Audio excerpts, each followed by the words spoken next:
naho tugeze je no bako turi ku nsozo mugabo kuvuga ngo ndwikiringo no munsi canke ejo reka turindi mugabo turi ku nsozo birameze neza turize neza ko barashobora kuyaronka ino munsi canke ejo mugabo umunsi canke isaha exact. Malengo business niyo mizero y'abarundi bose bakeneye kugura ibikoresho byose bikoresha umuyaga nkuba. Wifuza ama ordinateur, ama écran plat, ama television agezweho n'ibindi nk'amakinga, projecteur, ama bafle, ama tapi, eka n'ibindi mukenera byose mu buzima bwanyu busanzwe bwa misi yose. Cyangwa mukeneye umufundi y'ibinuje iyo bakorera ivyononekaye muhira iwanyu. Byose twakure kuri 68 tubatumikire. Malengo business niwo muco wize ku barundi bose.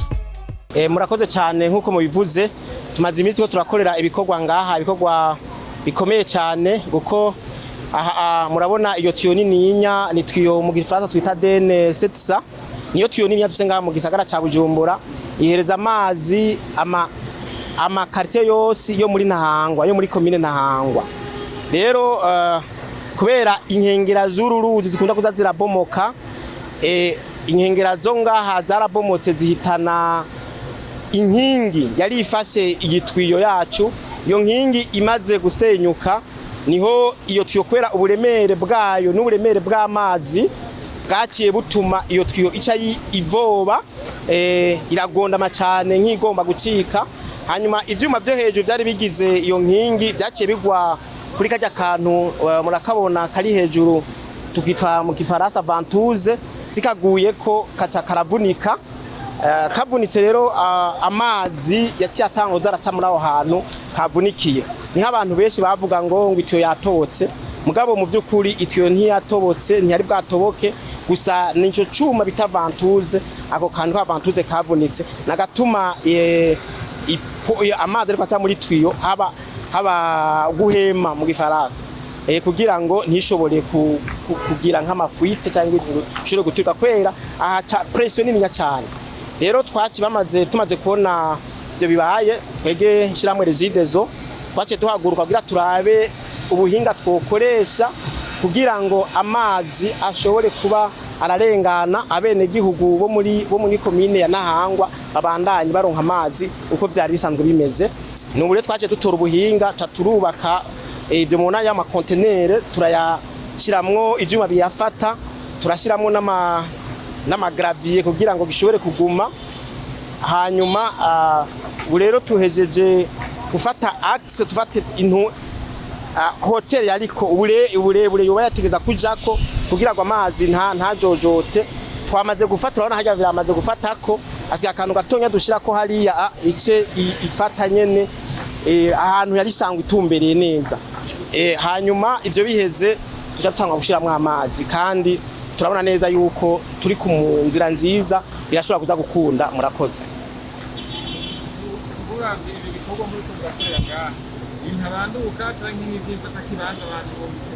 ego nkuko nabivuze ibi ni vyifata kibanza ego nsubi nyuma gatonya kuva tuboneye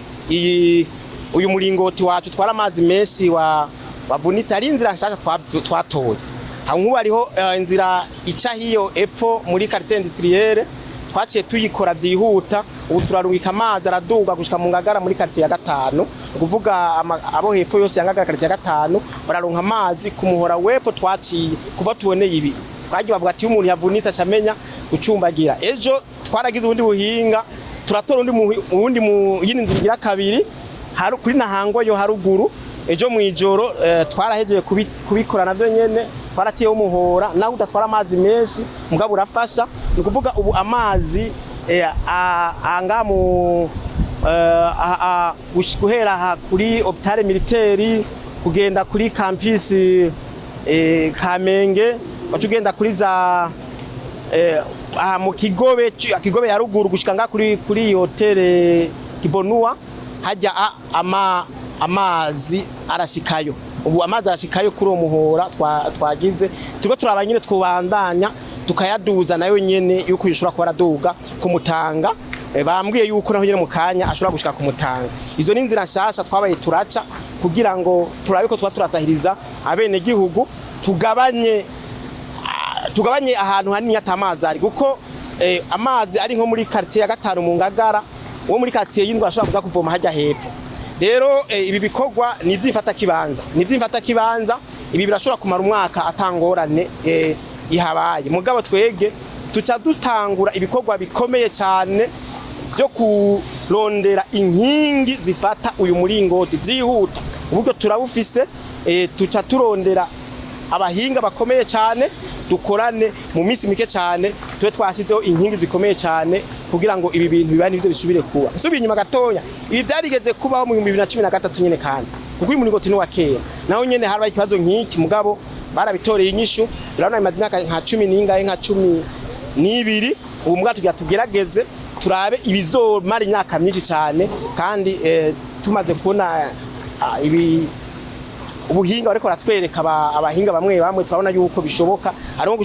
gushobora gucisha itwiyo munsi y'amazi arabiyumvira kugira kuba ko twogira amapui ambetonarume tukayimbira kuva nko ku metero 10 numva ubuhinga ni bwisho ko batwereka tuzohitamwo ubwo tubona umeze neza. Hanyuma hariho nundi muhora ngaho munini yinya wa DN 400 woba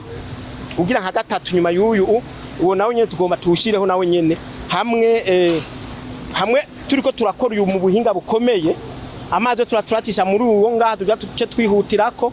na yanzira yefo twaca hamwe na yindi yahari ya ruguru. Nukuvuga yuko amazi yaca muri umuringoti azoba kwiye ushizemo ayo ngaha ya DN 400 efaro DN 300 na DN 150 ruguru urumva cha turonka ama 750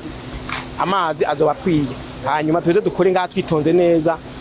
tuhere dukore n'ubuhinga bukomeye amwe bitazosubira kononekara murakora. None abakoresha uno muringoti bo kwizera ko amazi azobashikira gushika ryari? Murabona aho tugeze je no bako turi ku nsozo mugabo kuvuga ngo ndwikiringo no munsi canke ejo reka turindire mugabo turi ku nsozo birameze neza turize neza ko barashobora kuyaronka no munsi canke ejo mugabo umunsi canke isaha exact ntaho bahereza ubunye ko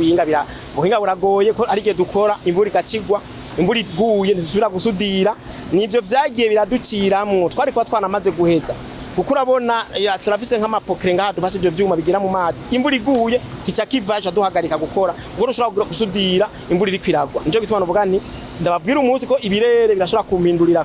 mugabo bimeze neza muri mwanya muto cyane amazi abenegihugu barashobora kubabona batanguye kuyaronka murakoze.